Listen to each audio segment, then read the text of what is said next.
this is Quakers, stars, and LGM for Little Green Map.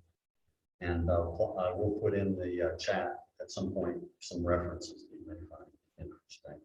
And warning, this is one of those subjects that I find at home that I have to limit the amount of time that I talk about it. So I may need help with time to take to it. So We'll let you know. Okay, thanks. Let's see, so just some references: astronomy, cosmology, astrology, three different terms meaning three different things. You know, astronomy is really the study of things that are outside of our atmosphere, and cosmology is really the study of the universe formation, the growth, and projections on the end of the universe. And then astrology is really the study of how objects outside the atmosphere might or might not affect things that occur. And the parts that I'm most interested in really are astronomy. I like it now, looking at the stars. Now, that doesn't mean to me that it's a dry, sterile subject, because it sure isn't. It's a lot more than that. You know, and really what it comes down to is it's a piece part of it. You know, when I think of unity and think of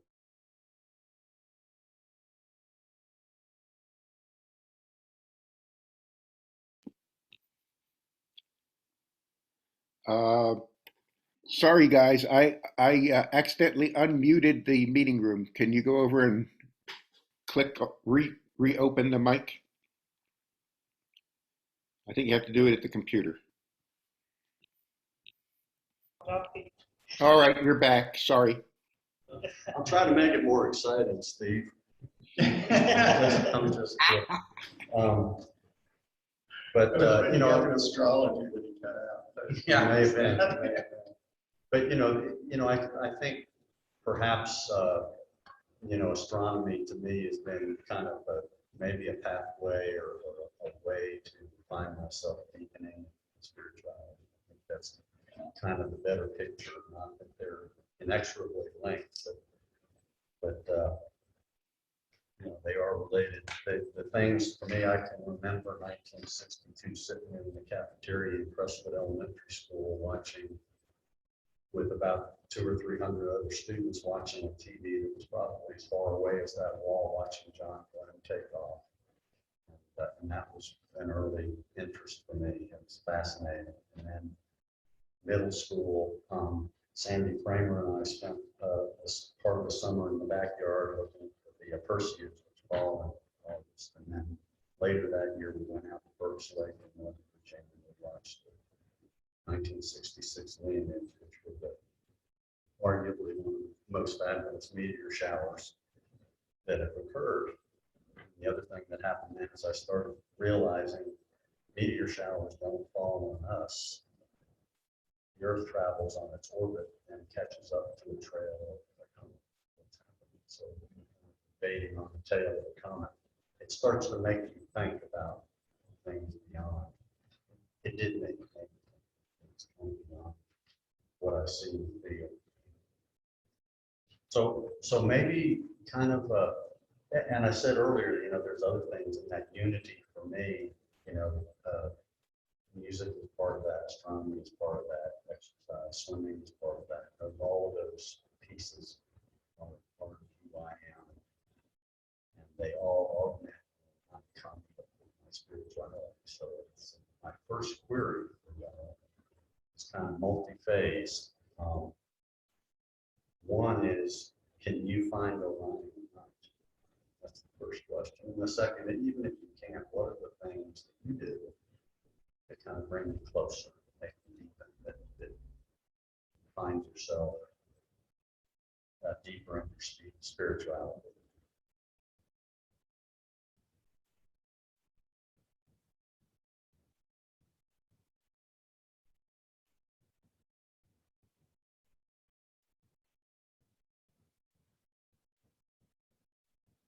I can find her if I was standing right next to me. Yeah, I can find her. perfectly every time. And so I'm able to find, I think it's a part of the Big Dipper, is that right? No, Points? no, No, okay, never mind. Okay, I'll stop, I should just stop at the first part. It's going out and seeing the wonders of the stars, particularly the power, is definitely links to that which is bigger than I think the thing that I tend to find interested in similarly to Howard's, but I don't know, it's not as deep as Howard's, you can't come there, but is looking at plants, learning their names, and the little creatures that crawl on them and relate to them, and how they provide so much for us, the plants, the medicine, the food, the beauty.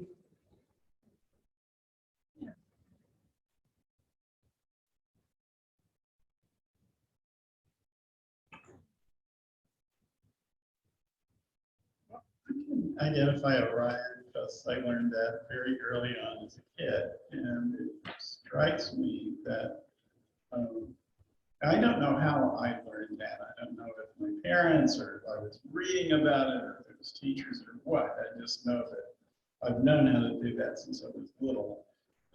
And what Gailey was saying really strikes me that it's so essential that children at a very young age begin to be able to do things like identify constellations and identify birds and identify insects and plants in their immediate environment.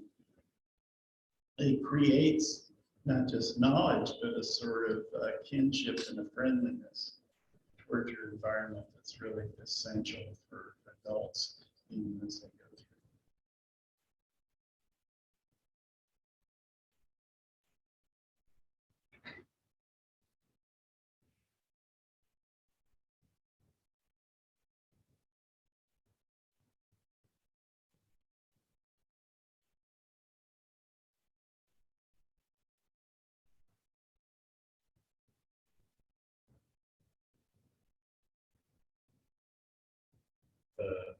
I think I recognize Orion's belt when I'm outside periodically.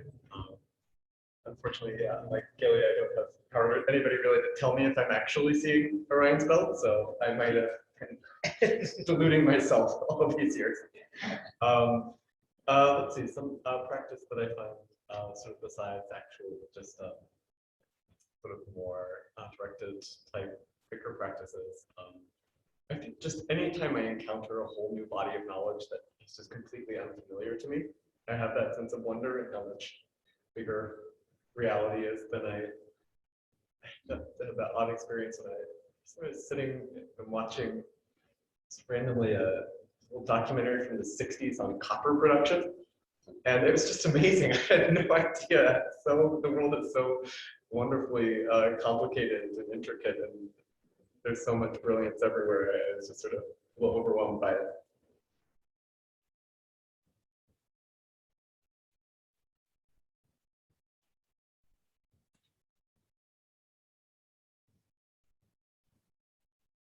I'd like to tell a story from my life about how I got involved and became a professional astronomer. For some reason, my parents moved out to the suburbs of Philadelphia to a farm when I was 7 years old, and they started attending the Friends meeting there in Doylestown. They didn't join as members. My father was a clergyman in the Episcopal Church, and he eventually went back to doing clergy stuff, but he was very disappointed with the church at the time that we moved out there, and I think he was planning to do something else. But, you know, we were living out in the country, so I sort of got interested in the stars and in bugs and stuff like that. My father was very much interested in the beetles. He had a huge beetle collection, which unfortunately burned up in the barn when the barn burned down. And so I was interested in the source of science. And I bought a telescope with some money that I made by whitewashing the basement of the house. And But I had been thinking seriously about becoming a nuclear physicist at that point, so that when I was 16 or so. And I went on a bicycle trip, a hostel trip, through northern Pennsylvania, New York, New England. And amongst the people that I met there were some people that, sort of asked me, well, what are you going to do with your life and this and that? And I said, well, I was thinking of becoming a nuclear physicist. But that also mentioned to them that, my background as having attended a friend's meeting when I was very young and the fact that I was opposed to war. And they said, well, if you go into nuclear physics, you might be making bombs. And I thought about that. And I said, I can't do that. And that was really the spark that got me into astronomy and out of physics. So from that point on, I was planning to be an astronomer. And here I am.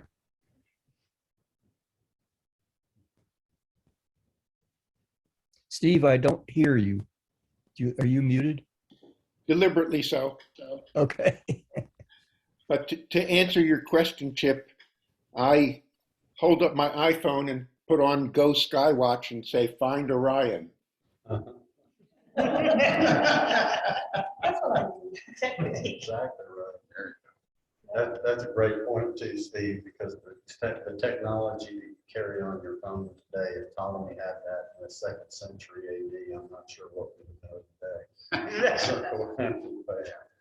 But anyway, it's a great point. Boy, that story about this, getting into astronomy is a great one. I think the clincher for me was in college.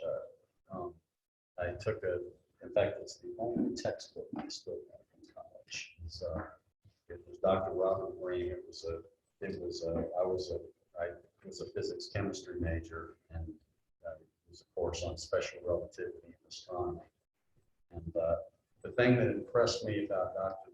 Green was one day in the astronomy portion, he was giving a lecture on retrograde motion, which is, and we'll talk a little more about it if we have time, but it's the motion of the planets against the backdrop of stars. Stars, and he was explaining that. And somehow it came up about looking for Venus in the middle of the day. Somebody said, you can't do that. You can't see Venus in the day. He said, yes, you can. He said, come on. And we all marched out of Salem Hall, Wake Forest University, and sat down in the planetarium, or sat down in the parking lot. And he said, there it is, right? It took about a minute. He said, there it is, right there. This was unprompted.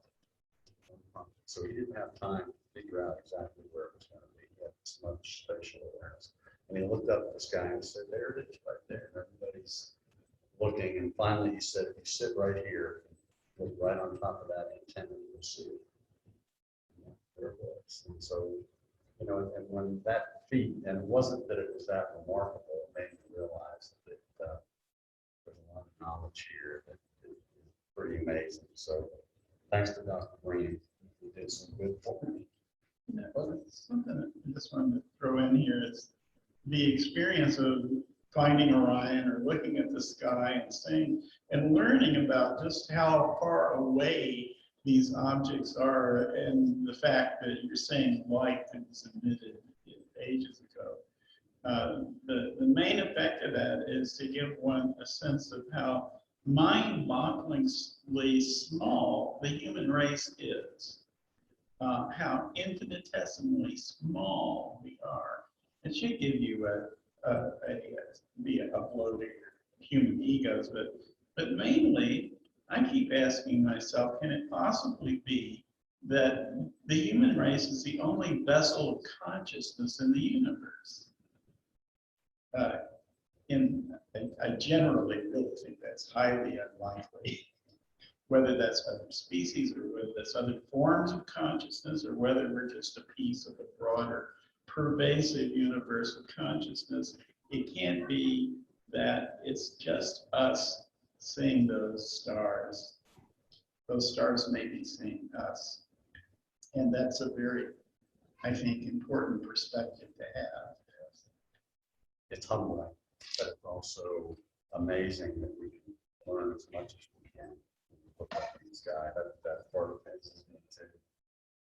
Great point. So how, what, where, and when? I mean, and Howard has done a bunch of these. For me, astronomy is visual. It's a visual thing. There's people that do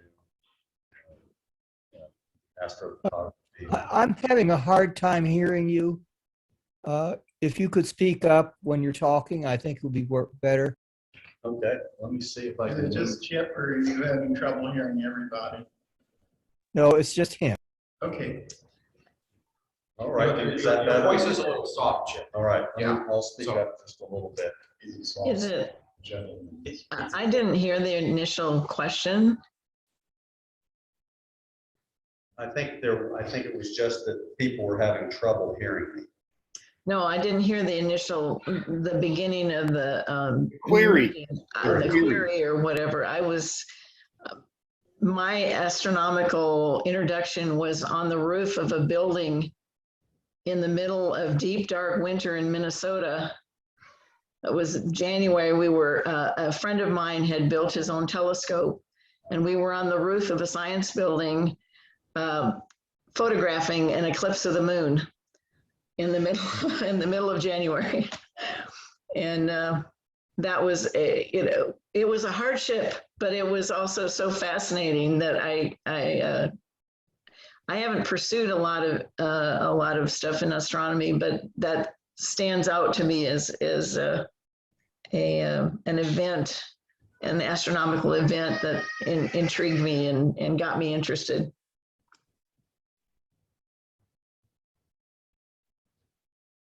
Thank you. Great. It's those events. I'm going to talk about events here in a minute. Let's see. Let me just show you all something real quick. Here.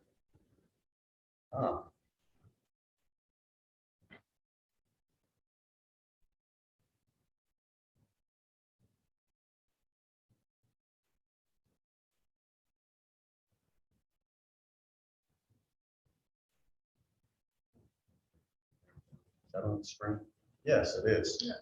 Yeah, so different equipment. I know Howard's got some great equipment. This is my two telescopes. I've got two. One is a 6-inch reflector, and then the other one is the one I use to look for sunspots. So I've got it set up so I can look at sunspots. And then one pair of binoculars, but one pair isn't enough. So here's my binocular collection. And I'll tell you, I enjoy the astronomy that I enjoy the most is with these two things and with these, with the binoculars. To me, is the most enjoyable. That scope comes out periodically. I enjoy it. With binoculars, you get this great big field of view. It's just marvelous. All right, let me get back over here.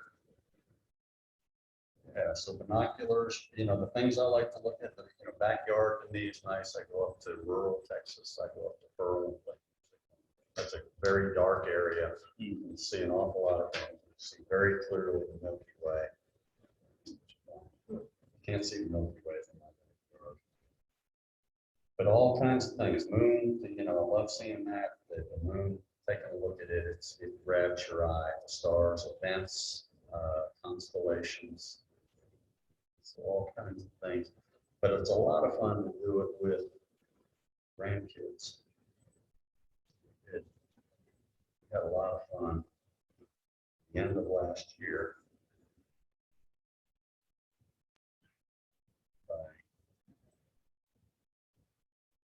I met him a book. We went outside. We did the Great Conjunction together at the very end of the year. Anybody else see that? Yeah. So, I mean, that's an event, we're sitting and again, it's perspective. You say, boy, oh boy, Saturn and Jupiter are going to be so close together. Well, they were still about 50 million miles apart at that particular point in time. So it kind of brings to mind, again, the perspective that you have, what the reference point that you have. But anyway, I did a book for them. We looked at these two guys, of course. And it was neat because they, in the telescope, they were within a degree, really within a half a degree. So even with a very high magnification eyepiece, I could put them both both in the same field of view. And not only would they both be in the same field of view, I think that night we were seeing three of the moons of Jupiter, and we could see one of the moons of Saturn all in the same field. Of course, it's moving, so you got to move the scope. Kids have a big time. We set up a bunch of equipment in the backyard. I think every optical piece of equipment I have was in the pack. And we gave some directions to, we pointed out where they were supposed to look on the fence. So that was kind of fun. But it was a big time. That the events though, and there's an event, you know, when Mars was at its closest last year, you know, my wife Chris is not much into astronomy, but I said, let's go. We're going to go out and look at it because the next time it's going to be this bright, we're going to look at it again together in 2035. So, you know, when you have those events, it's kind of fun to look at them. One of the other things that's kind of fun is some of the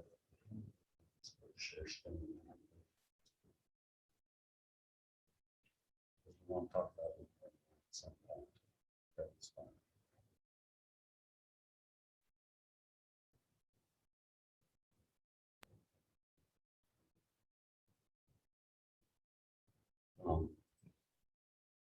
And then one of the other things that's kind of fun is discovery. You know, sometimes going out at night, I'll make a plan. I'm going to look at these three Messier objects, or this and this and that and the other. Or some nights I'll go out and I'll just get in my chair with a pair of binoculars and I'll just do like the Herschel did, any number of the early astronomers, and just scan the sky. And when all of a sudden you see something like this, you go, just look at that, and you stop and look at it and admire it, and maybe you get interested in it and you go study it. What did I just see? What is that? Go look it up. Go look it up, Yeah. exactly.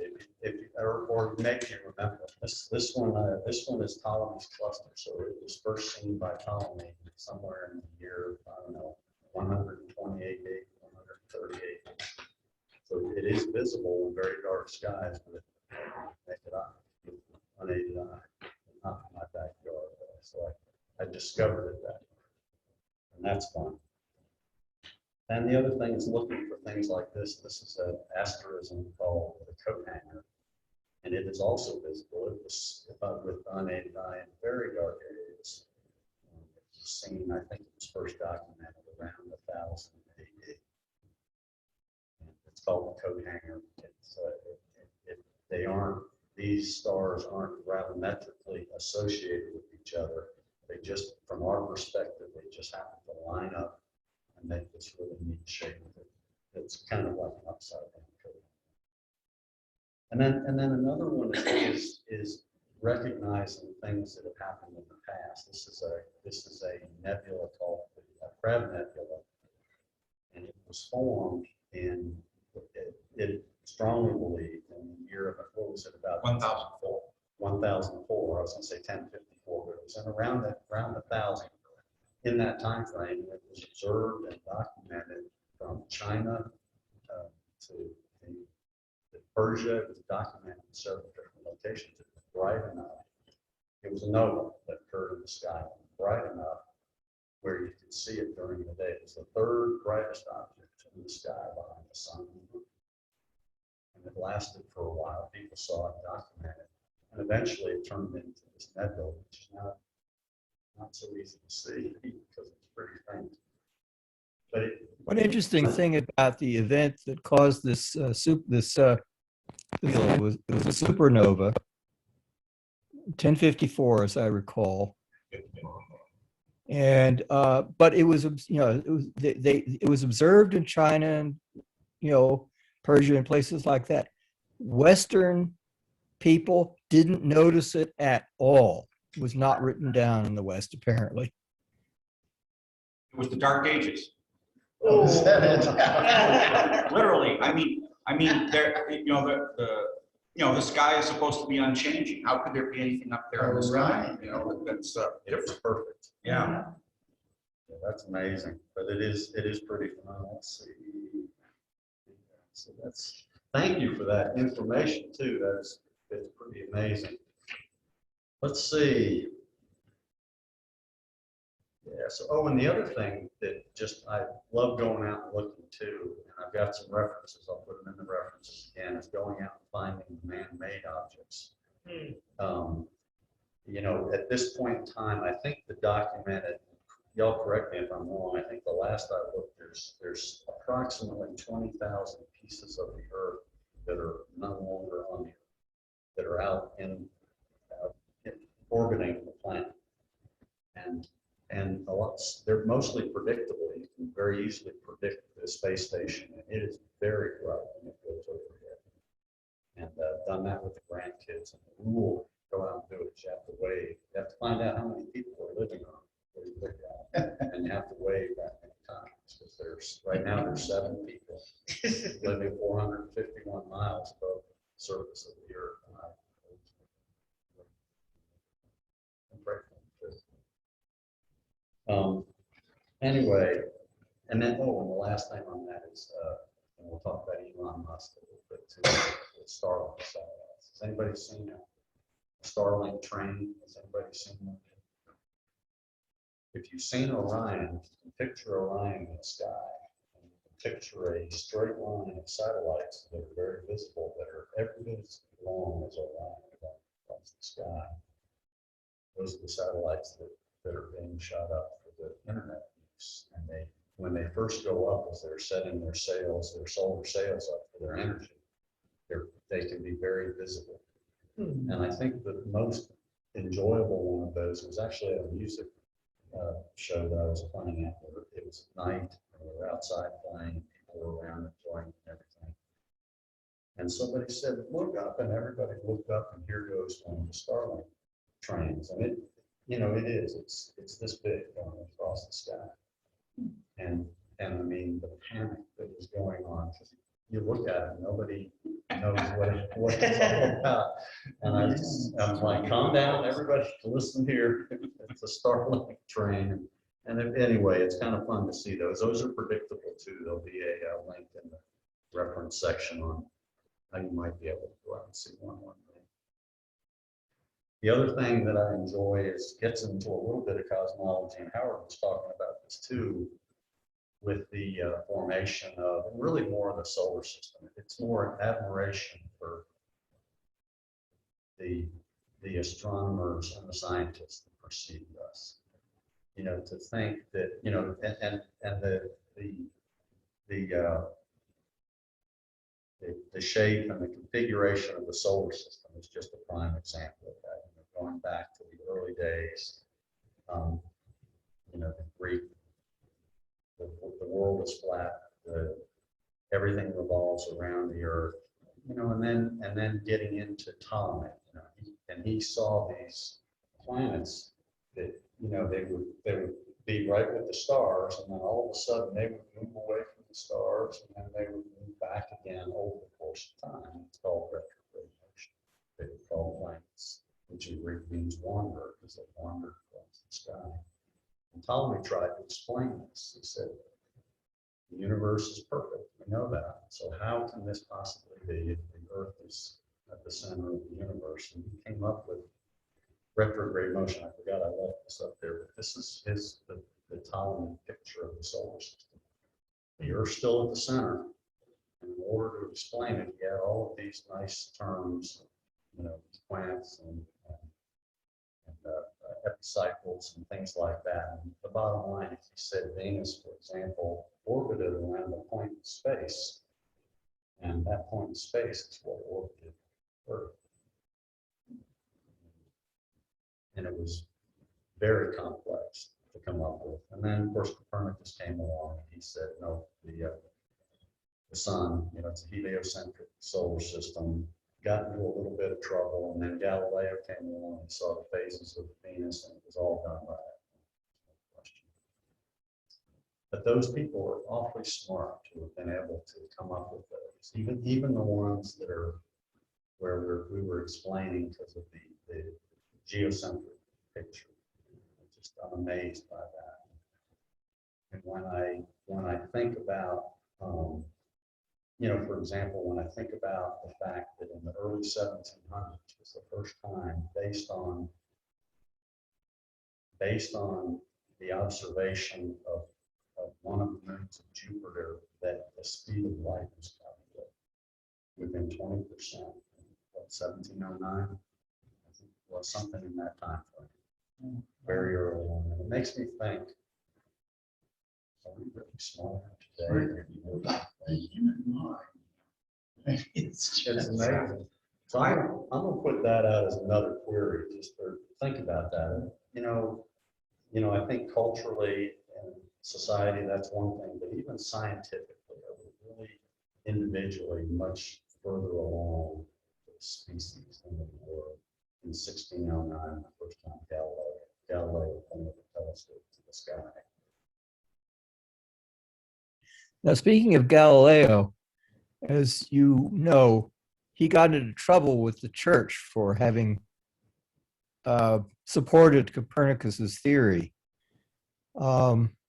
And he was actually, reprimanded, but he eventually ended up and muttered under his breath after his inquisition or whatever it was, "Eppur se muove," but still it moves. That is a great story. In fact, here's a picture of Galileo. Theoretically, if you could see it, he's holding a nail, and this is where he scratched on the wall of his prison. Now we can talk about that a little bit because but he scratched on the wall, but yet. So when he was told, your theory, Copernicus' theory, is in conflict with the teachings of the church, because the Earth is the center of the universe and does not move. He muttered under his breath that the Earth moves. So he scratched it on the wall of his prison cell, which actually he was fortunate. He was fortunate because he was in the good grace of the Pope, which probably saved his life. He ended up he was sentenced to life in prison, but it was really house arrest. And so he spent the rest of his life in his house. But again, while we're talking, we'll come back to the smarter, while we're talking about Galileo, to me, one of the most fascinating scientists, father of scientific method, arguably the grandfather of the grandfather clock, the pendulum gravity clock. He saw the phases of Venus through his telescope, and that really, in my mind, confirmed the Copernican model of the solar system. Just any number of things, and really, really amazing scientist. Chip, I'm going to have to take off because I have a conflicting duty, worship and ministry. I realized I signed up to Greek, so I have to go out. Okay. I did want to show one thing, and this is just kind of a personal testimony. This is my the first serious book I ever bought, and I still own. It's my copy, my edition. I do have newer ones. It's kind of dog-eared. It was brand new when I got it. Bought it with my paper route money. Right after I bought the materials to polish and grind the mirror for a reflecting telescope. I was 12 years old, and I Norton's Star Atlas. So it's been a companion with me for now. I guess that's 60 plus years. Wow. And just wanted to show that it kind of sticks with you anyway. So thanks, Chip. This is great, but I got to go and greet. So. All right. Well, thank you. I'm going to want to look through that too. Yeah. I'll show it to you. Anyway, let's go back to the query. I mean, so are we smarter today? Where are we? What do you think? It's an interesting question. First of all, I want to just comment that something important is going to happen in Austin on April 4th, 2024. There will be a total solar eclipse of the sun. That's something to invite your grandchildren to see. I have grandchildren, but they live out in Oregon.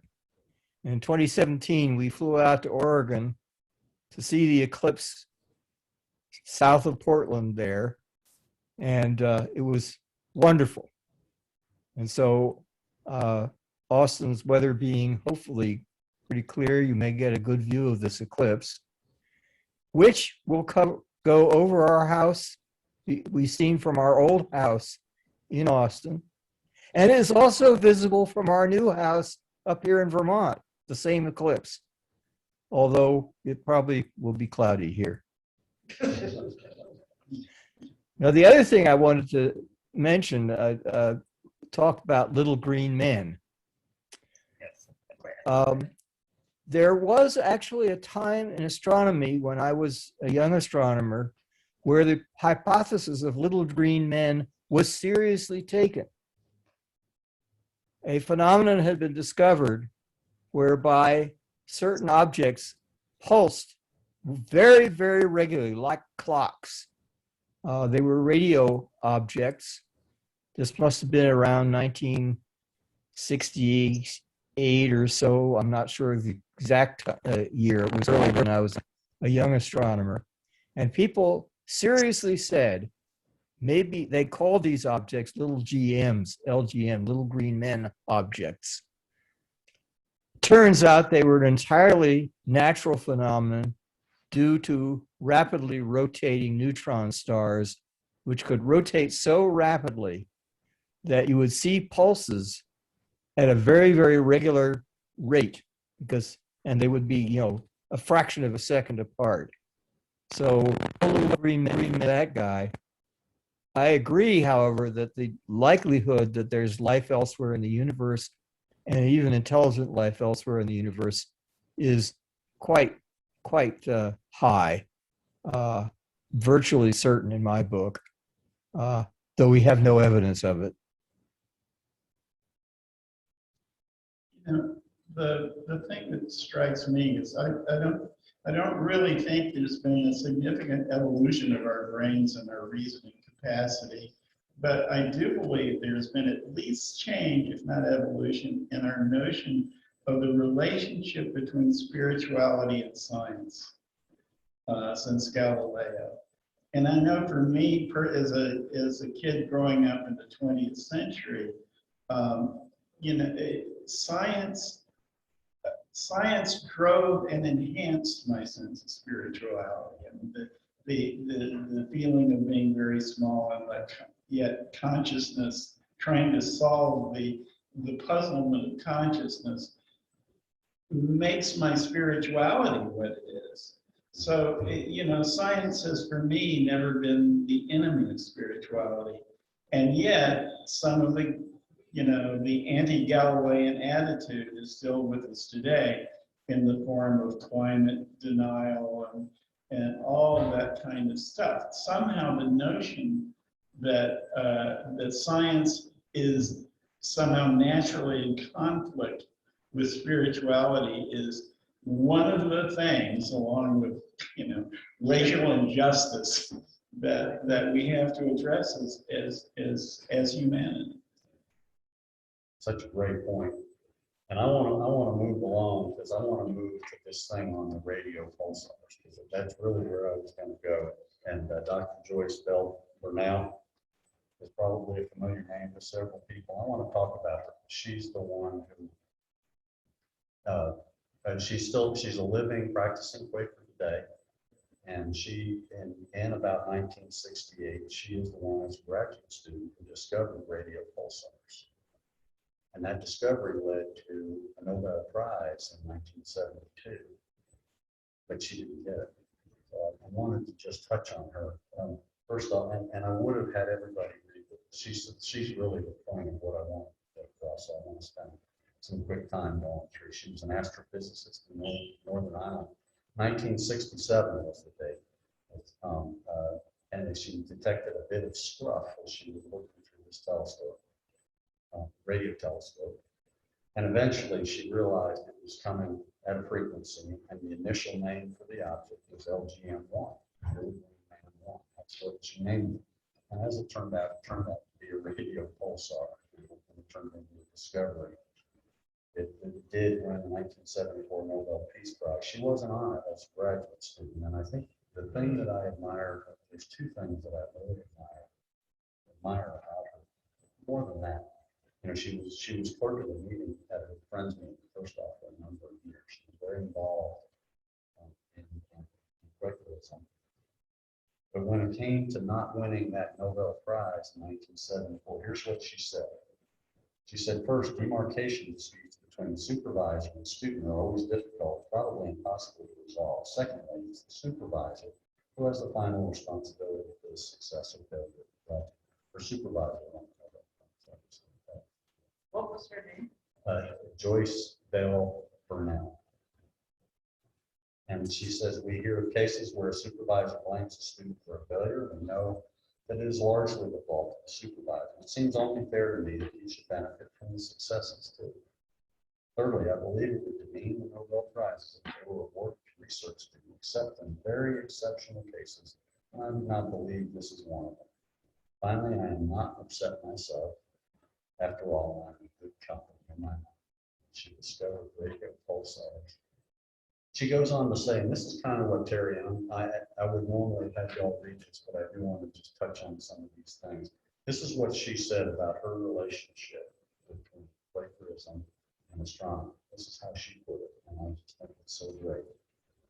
She says, my astronomy and my Quakerism have grown up together and are comfortable bedfellows. I find that Quakerism and research science fit together very, very well. In Quakerism, you're expected to develop your own understanding of God and your experience in the world. There isn't a creed, there isn't a dogma. There's an understanding, but not as formal dogma or creed. And this idea that you develop your own understanding also means redeveloping your understanding as you gain more experience. And it seems to me very like what goes on in the scientific method. So wonderful. Now, two more things in about a minute here.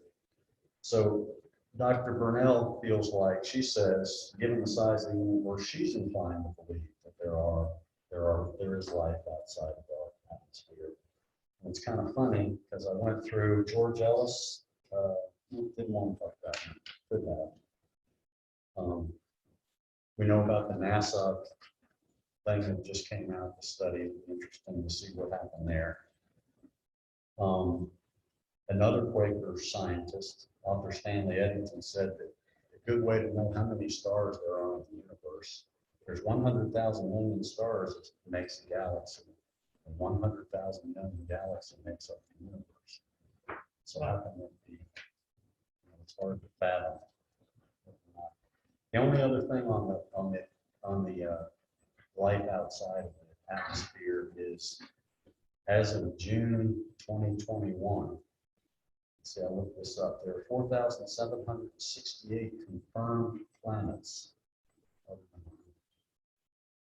that's in 3,527 planetary systems.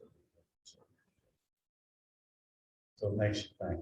And the last query was going to be on extraterrestrial life. We are thinking about it.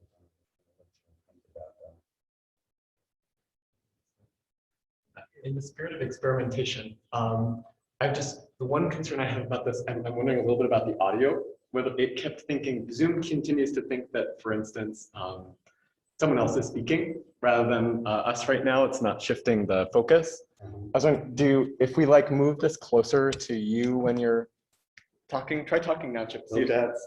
Does that seem to hold it better? No? We can do some more experiments. I think that is better, actually. Yeah, and we might experiment with it. But it didn't shift the focus. You're right, Chip. You're where you've got the, I guess it's your iPhone pointed at you as a camera.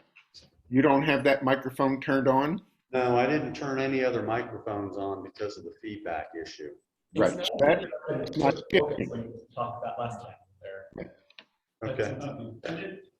I'm visiting. My name's Jackie, and I just want to say I tested my Zoom for a workshop next week, and it wouldn't shift. I had to pin the speaker when I was doing it. I couldn't it wouldn't shift automatically. So I think there's probably a glitch in the Zoom network right now that somebody will figure out. We can do a bunch of research on that. Yeah. I wanted to get in one more thing. Yeah. Hi, Erica. Yeah, see, I may. Yes. Jackie's going to join us for worship, Erica. Right. That's that. Chip will be sure to send me all the reference material. I have a practice if I put the video up and I put any references or links or whatever with the video, I can post documents, and that's where it all will be. So look in the video section and you'll find So the form and the officially, related stuff. And I also just wanted to say special thanks to Bill Jeffries. Absolutely. He's been our resident astronomer since back, as far as I can remember. I, oh, The inventor of the Jeffries tube. oh, I still know how to use that word. What? Y'all. Yeah. Uh, Anyway, thanks, Bill. Yes, and I do have one other book I'll put up here. This isn't a textbook and it'll be in that references, but this is a, if you are interested in Galileo, this is a marvelous book about him. It was written by a friend of mine who's also a wonderful banjo player. And he's a retired astrophysicist professor. Larry Marshall, we may have met him. He's come and visited here, but it's a really good book on it. It goes from the scientific side, and then it goes to the cultural side. Each chapter has two parts, so it has the human piece and the scientific. But anyway, I think that's about it. I have a real quick question, Chip. You mentioned Professor Breen. Bream, Robert Breen with an M? Yeah, BREHME. Oh, okay. Not the person I was thinking of. Yes. Yes.